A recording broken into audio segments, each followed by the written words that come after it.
بسم الله والحمد لله على رسول الله صلى الله عليه وسلم الحمد لله رب العالمين الراخي ثم قبرني في جرا كما أرجمو بدي سقيا مكان الرجل كنا مكان كي عبد الحافظ ناصر نجاني عبد الحافظ ناصر نجام كاجي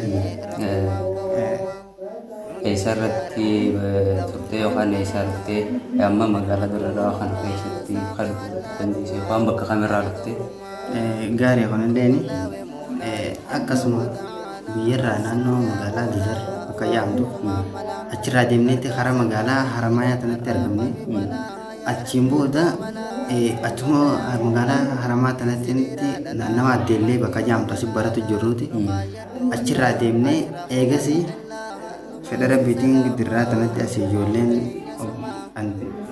teenya taa'aa yaafaan jiraachuudha wajjin gad dhufnee bakka tana asitti isaanis asitti soomantaa gadiin galii waan jiru wajjin dhufnee bakka tana jirra. Seenaa keessatti darasaadha akkasumallee sheekaa jechuudha. Quraana jalqaba eessa qara'uu jalqabde? Waan gaariidha.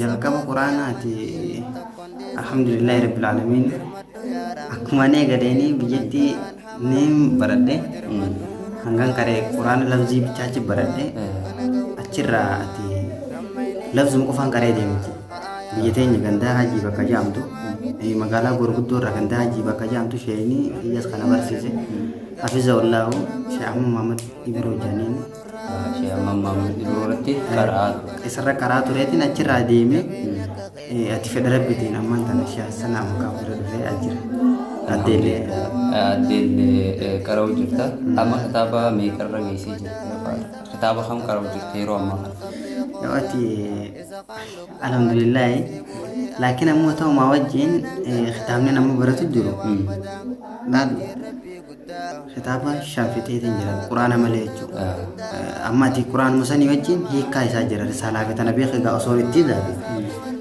toora kitaaba haasa deemni gaajeetii yaada akka kana qaqqaraanee yoo jirran kitaaba amma tafsiira qara'uu jirta maashaallah alhamdulillah baga gammachuudha hanga as geessu tafsiira kana geessu keessatti seenaa wantoota si qunnaman yookaan wanti si qunname seenaa hin irraanfanne tokko tokko waan nama gaddisiisaa ta'u waan nama gammachiisaa ta'u seenaa hin dagatamne keessa dabalu. Liqiidha laakiin ta'uma wajjin wanti takka takka ta'aniif akka malee osoo gara qaraatii deemuudhaatti mudaddees rakkinni irraa nama jira. Laakiin ta'uma wajjin ati akkuma ni fe'ee kaajaan namni akkuma takka illee hoggaanii fi deemu rakkachuun isaa hin haftu beekamu. Akkuma takka illee fatanaa tanaa jira fatanaa san dabartee achiin booda qorumsa kana qoromtee gara waan barbaaddu sanii geessa. Laakiin ta'uma wajjin ganda tokko gaafa dura dhufnu gaafa obirraa yaanee dhufnu yeroo dhufnu san galgala dhufnee raarii addeellee kana keessatti namtichi na fidatanii seefii maabbakar jaama achitti gatteenya salaanee roobni kophuma akkanuma gartee duula gartee gaafa uummata saabaa beekanitti nuti kophumaan salaanne hangaafa sanatti waan kana beeku kopheen salaatuun tun labbaa guddaadha jechuudha. Galaanni sababa dhufee fi akka galaanni sin dhufe roobni gamaa dhufe jarjarumaa wajjin salaanne jechuudha. Nama wajjin. Namticha gandaan ofii deekonaa nu dura bu'ee nu salaachise salaanne yaadde. Kana osoo yaadu roobni akka malee nu roobe jechuudha. Akka malee nu roobe.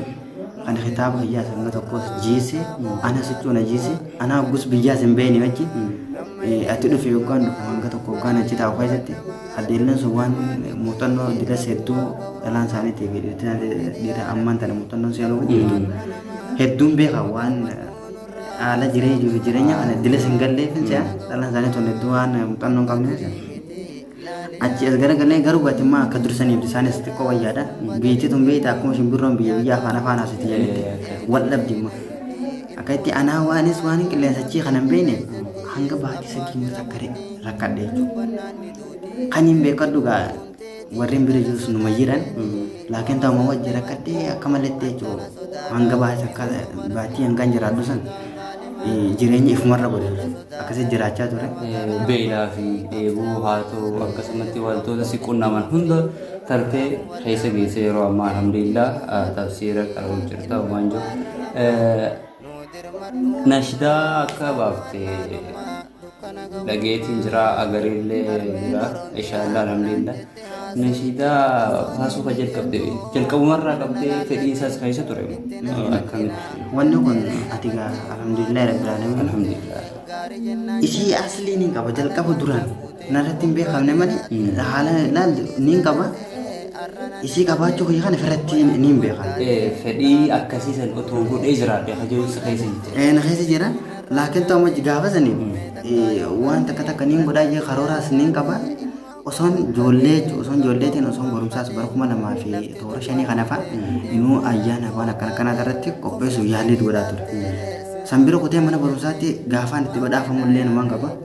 Laakiin ta'u wajjin ati masjidaa tana muhaadaraa jira majlisaan keessa beektaa kan. Muhaadaraa gaafa yaaman fa'aa. Muhaadaraa jira muhaadaraa tana hunda irratti ni hirmaadha yeroo mara. Muhaadaraa irratti hirmaadhee achii ka'ee osoon jiru osoo muhaadaraa irratti hirmaadhu. Muhaadaraa tana amma deellee irratti osoo dhadhaitee naannoo deellotaa kan gaafatte namni hedduun amma inuu warreen makaasxaan kiyya bira ga'e likki na beeku. Madeleen tungguutti akkana kana ninu afaanumaan nashidaa akkana jedhamtu akka afaan ta'e mata duree hin jettu jennaan ijoollee xiqqishoo hundaaf beekan. Nashidaa sagaleen isii baay'ee bareeddee reefu dhageetiin ture. Baay'ee namatti tola. Maashaallah akkasitti nashidaa bareedduu akkuma warri kun nashidaa bareedaa baasanii barumsa addunyaa irratti itti walii ga'uudhaaf hojjechaa jirta. Baay'ee namatti tola. Maashaallah. Isinis kun otana.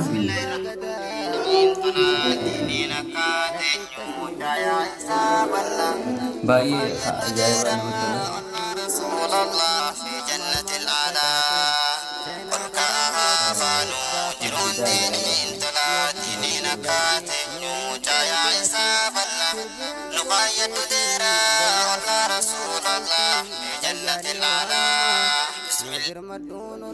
Nashidaa kana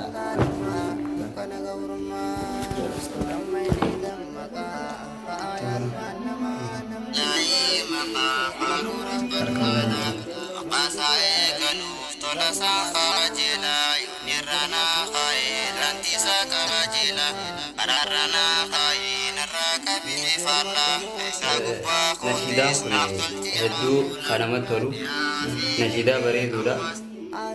Nashidaa kana gaafa baastu wanti si mudate yookaan immoo akka ati nashidaa kana galmaan hin geenye wanti si godhe ni jira. Tokkos ni jira. Gaafa san keessatti nashidaa tana gaafaan yeroo dura hojjedhu ishii tana katabuu jechuudha. Asrii booda osoo kitaaba irra kadhu gaara keessatti naa dhufte katabi lubbuun jette niin katabe. Isii gulaaloo seerra deddeebi'uu na godhu kanaa wajjin wanni tokko kana mudatees ni jira. Laakiin ta'umaa wajjin ati beekadhu bakka tanatti namni kasi kakaasuu fi karaasi dhorku wal qixa. Laala rakkina jiru jira. Amma namni kan tokko irra jirta haayizoo sinjaa kun ammoo kakkaisuunis haa jiraatu. Namni kun ammoo kanumatti irraa si dhorkus ni jira jechuudha. Karaasi dhorku ammoo laakiin ta'umaa wajjin bakka tanatti namni keenya hoggaanii fe'atti waan akkana eegalte akka waan isii tanaan dagamtee kitaaba dhabdee yeroo hunda isii achi baat isiidhaaf if kennitee achi baatu itti fakkaata. Ammoo laakiin tun nashiidaadha jechuun waan ati dirqamaan deemtee itti dhayxuu miti. Waan rabbi kanuma seeqannu mudannoo si mudatte irratti rakkina tokko kasi mudatte irratti see dhufti. Isii tana sababaan itti qopheesseen qaba. Mucaa tokkoon qara ijeeni ganda sanitti gandaan jiru sanitti addeellee ganda golee bakka jaamtu. Qara ijeeni mucaan hedduu qaraatii tana malmaana faxinummaas qaba. Warri irraa waa'ee qaraatii tanarraa ifatan jechuudha. Abuu mucaa kana kanaa fi kana mucaan kun yoo barate nama kanaa isin ta'a barsiisaan jaan. Waan kana isaan irraa ulaalaan hoggaan waan hin jiru tanaan dhagaan jechuudha. Saniin achirraa as garagalee sababa kanatti haala biyyattii sana akkuma laalee muhaadaraa tana deddeemee ganda keessatti kan godhu wajjin deddeemee laalee jechuudha. Oguu tana naa dhufte wanni kun bakka tanaan lafa jira diin keenya kun asiin lafa jira jee itti seenee isii oofee ati yeroo sanitti deeggarsa dhabuudhaa wajjin malmaana akka malee cinqadhee saayibban biyya hayyuu Muhammad Usmaan nama jedhamuuti akkasumatti nam tokko kan maqaa isaanii dhabuun beekne kun hundi hedduu jira. Maashaallah. Dubbatanii kacha keessatti kadu'aa inni gargaaree jira. Hayyaatan abadan si cinaa jira jira kan ni jira. Akkasii sun ormi haadheeratu haa jiraatu hin jaalli. Hedduudha namni gaati bakka kanatti na gargaaree asiin irra jabaadhu naan jee na jijjibeessan nama jira. Akka fakkeenyaaf anas Yusuf Muusaa yaanii baateedha innis daamota irraa. Ana haramaatti dhaloonni isaati jira. Malmaana ilaa amma daada walee na jijjibeessu jira jechuudha. Kana keessatti irra jabaadhu si cinaan jira siiniin boonaa jee waa meeqa naa godha jira. Akkasumatti Ibrahim Dooguutii inni warra Dooguutii jaani inni illee akkas na jijjibeessu jiru ni jira jechuudha. Saniifuu namni keenya kun hoggaanii fi isii tana eegalte akka waan ati isii tana qabattee barumsa kana gadhiiftu itti fakkaate ammoo sa'aan ati irraa lafateessu isii tana qopheessu malatti aan lafataa irra guddoo jechuudha. Saniifuu ati mudannoo takkanaa tanaas deeggarsa dhabuu ji'a maallaqaatiin kaataatu ji'aanii fi nama beekumsa kitaabban seenaa dhabuutiin rakkoo hedduu ammallee isii san dheeressuudhaaf isiin reefummaa uummanni dhageeffachisiisee jirte san isan seenaa waa'ee oglaata musliimaatii fi tarbiyyee kitaaba Al-Shaaratu jee waa'ee dargaggoo raasoo tokko kitaaba lameen kana harkaan barbaadda dayyeetiin jiraati gaa kitaaba lameen kana dhabuu fi rakkoo kitaaba dhabuutiif deeggarsa dhabuu tanaan ni jira. Tan hunda keessaa Rabbina Abbaasu. Rabbina Abbaasu alhamdulillah dargaggeessa taane gara fuulduraatti diin Islaamaa kana dagali yookaan immoo akkasumatti illee utubaa taaneeti keessatti dagalchanii diin kana guddisuudhaaf akkanuma qofa otoo hin taane diin kana akka uummanni Islaamaa Itoophiyaa keessa jiru yookaan akkasumatti akka isaan irraa baratan akka waa hedduu barumsa guddaa irraa argatanii tattaaffii nuti goonutu baay'ee murteessaadha. Dubartoota keenyaa haadholii keenyaa ta'u akkasumas manguddoo haa ta'u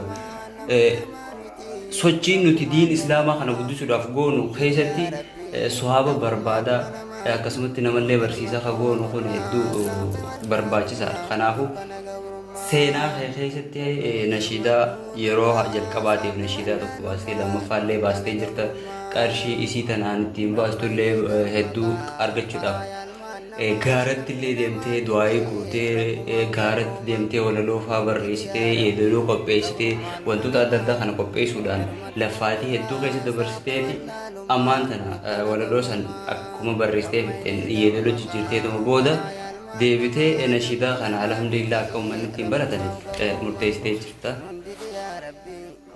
Mee gaafa walaloo kana qopheessitu akkamittiin nashiidaa jalqabaa kana qopheessite? Alhamdulillah Rabbil Alamin. Masa durii kana yeroo achi dura guyyaa tokko maadaraan inni nuuf fayyadu masa durii nashiidaa tana gosa kana osoo hin ta'in qopheessee ture fi jannatil ol ka'aa haa nu jiruun diiniin tolaan tun eegas booda naa dhufte malee ati waan takka takka keessa fidee tokko fiduma wajjin qopheesseetiin haaluma Osmaan akka taa'utiin wanni kun naa dhufte waa'ee dargaggoo Islaamaa irraa ati akka gaariitti isaanii naasawaa karoora qaba. Maaliif dargaggoon teenya dagatteetii jihaanii fi caffaraa bakka caffaraa deemuu fi waan adda addaa keessa jirte. Kanarraa namni kun akka garattiin kanaa as deemu jechuudhaaf karoora meeqa kanneen itti lafa kaayes nama jira. Isii tanaati alhamdulillah yoo rabbiin alaafisee gara fuula duraatti isumammoo uummata keenya dhageessitee yoo sanarraa yoo rabbiin keenya naa fedhe inshaallah gara sa'a takka yookaan albama guutuun gadiin isaan na keessa jira. Albama guutuudhaan gahee ammallee karooratti godheetiin itti yaaliidhaaf ittiin jira. Garuu karoorriin itti yaadu jiru kana ji'aanii fi deeggarsa duubaatiin xiqqishu harka qalleeyyii ta'uudhaati wajjin rakkinni xiqqoo jira malee ati garuu yooma saniinu obboleeyyiin kiyyaa kun hundi hoggaanii fi isii tana dhagaan malmaana haala malee warri biyyattiitis kaniif naannoo bakkaan ganda galuutti bakkaan qabattu gammachiiftee nus tigu sabara eegaa isii tanaan waa takka yaaddeen kajee deeggaree nama jira laakiin ta'uudhaa ji'aan isii kiin itti eegale haala akkuma reefu siin jetti waa'ee ilmaan diin barsiisuu kana namni duubatti harkifatee jira. Baay'ee ammaan tana gara teekinooloojii uummanni teekinooloojiin babal'atte jedhanii wantoota adda addaa keessa seenuu jiran. Akkas. Amma fakkeenyaaf waan ilmaan keenya mataa jala qorachuu asliin jalqabni irraa bakka irraa dhufe eessa faranjoota Yahudootaati. Kana hunda uummanni keenya achiin harkanii maal Yahudaan diinni guyyaa guyyaa waan nu uumaa jiran tana quban qaban. Guyyaa guyyaa waan nu uumaa jiran. Laakiin ammoo nuti tana hunda ofirra daganneeti ni'imaan himaa caaltuu rabbiin amantii islaaminaa nu fedha alhamdulillah rabbil alamin. Alhamdulillah rabbil Sababaa saniitiin namni keenya diin dagatee ilmaan isaanii uffatii qishoo kitaaba keessa ol gargare naannama addeelleetiin biyyoottan hedduu keessatti hoggaan laalu kun deemuma fakkeenyaaf naannoo kana fadisaa taatu karaa harkanaa taatu bakka hedduu diriiraa tanaa taatu bakka hedduutti hin argee jiru. Ilmaan guddata biyya keenya keessaa kanan lallaafanii tura. Haadha abbaanis bakka sanatti ilmaanii fiitis xiqqoo dagataniiti keessattuu naannoo takka takka hoggaanii fi ilaalee malmanaan bu'u jechuudha. Sababa sana dhaabbateeti nashiidaa tan akkasitti qopheesse bakka tanaan ga'uu dandeessii tana hanga daqiiqaa shanii malee namni yoonii fi rabbiin keenya alaafise gara fuula duraatti uummata musliimaa jedhamuun barbaadaminu ji'a diinatti irrattis ni wareegama. Arras boos ganaa karaa haqaatti niin du'a malee irraan deemu fedhii rabbiitiin inshaallah rabbi nu barbaadu. Ati gar waa hedduu karoora sirraachee jira nashiidonni taniin ati toora daga diidamishinii gosa garagaraatti waa'ee haadha islaaminaa irratti waa'ee kafiyyaa daawaatti irratti waa'ee kennaan waa'ee bakka khayrii irratti namni tokko khayrii keessatti kamtu akka haala ta'uu qabuun qopheessinee hedduun nu bira jira. Laakiin sanarraa immoo hanga takka akka firii lama ta'uu waraabne ni jirti santa wajjin soomana kanatti illee albama tokko waraaba kanan jennee namni tokko naa tokkollee naadhaame sanillee ni waraabajee karoora keessanii hin galchee. Ati toomaa wajjin amma takka takka tani mudannoo waa'ee gaafa sanitti isii tanarra bunne kan kaase sababaa saniiti sababaa isii tana uummanni keenya guddatti harkifatu ta'u wajjin amma jechuun artist jechuun beekadu waan munashida jechuun artist islaamaa jechuun munashidummaa waan guyyaa keessa ati dhiibattee itti seentu waan itti dirqiidhaan dhiibee eegaa ulaa cabsee seenu. Osuma qalbiin onnee ta'e keessa jirtu dirqama waan kun sirriitti akkasitti dhageetti waan kana godhu waggaa kana gootee immoo uummanni islaamaa irraa barata. Fedhiin kun onnee ta'e keessa gaafa maddaa deemu maal goota ati immoo waan san daftee akka ati raawwatu si taasisa. Beekumsi ati waan san qabdu uumama irraa kaasii walaloo barreessu akkasuma nashidaa qopheessu kana hunda gisee keessi fedhiin keessa onnee keessa jiru guddachaa gaafa deemu waan kana akka qindeessitu si taasisa. Ati immoo fedhii yookaan immoo wallaalummaa uummata kana keessa jiru akkasuma barumsa dhabuu rakkinni akkanumatti jiru kana gaafa agartu akka uummanni baratu tattaaffii guddaa ati taasiftee jeetiin nashidaa hanga kana hojjedhee achi fuula duratti inshaallah bal'ina siitii wajji wal garra yoo rabbiin nuun fedhee nu jiraachise. Amma kana qopheessitee jirta kaayyattee ni jirta. Taniin kaayis ni jirti achi ta'uu wajji gaa ogaanii fi takka takka taniin kaayis ni jirti inshaallah yoo rabbiin nu jiraachise fuuldura siitiin ni dhageenya jechuudha. Akkasii amma xiqqoo haasanaas dhageenya.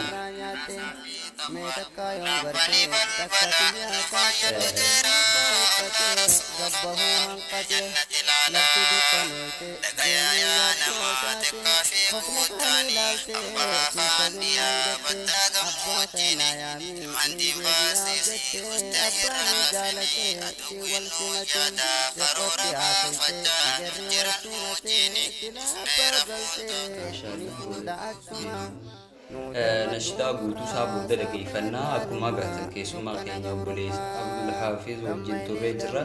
Kanuma fakkaataa yoo gargaaruu haa barbaadu jiraate yookaan inni qopheessu kana nashidaa qopheessu babbareedaa akka isinii dhiyeessitan dhiyeessu barbaadan gargaarsa gara lakkoofsa bilbilaa isiniif keenyu kanarratti nu barreessa.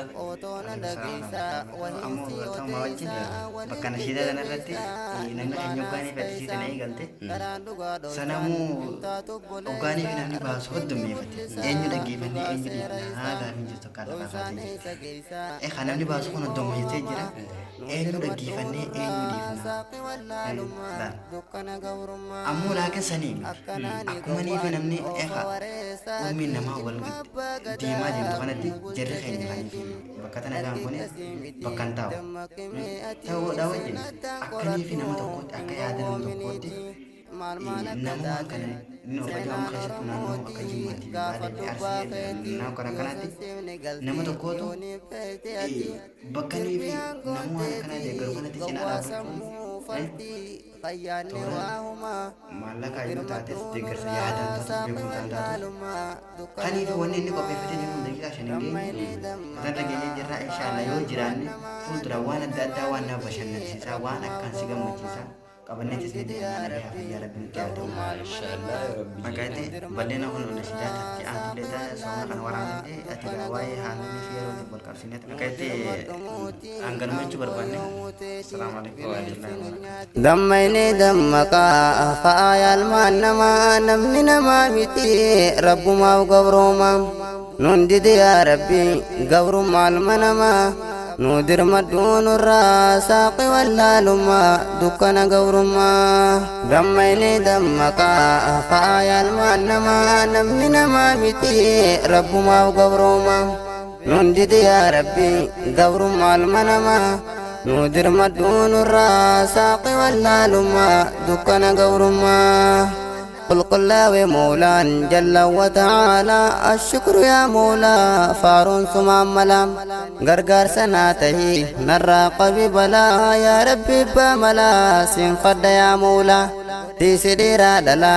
قنديو هلالا نقايد ولا أشرف خلق الله نباسي سلاما إركم خين يسما نودر مدون الراسق واللالما دكان قبرما يا إلهي دقا قنچالو وامرا يا خنفر ساولو كل دنيا را سمالي فارفمون قبرمون درا تناسي شكرا يا موتي هندرام بيت ورقرا بنين سقار الرا سبا في أمنتي تكون دي سوبرا درمدو يا رحمن إيخونا كان هما نودر مدون الراسق واللالما دكنا قورما دميني دمكا فآيا المانما نمننا ما متي رب ما وقبرما نندد يا ربي قورما المنما نودر مدون الراسق واللالما دكنا قورما جبينك كخيتي من يوم فدا خلنا ما أمتو بيرا وهندا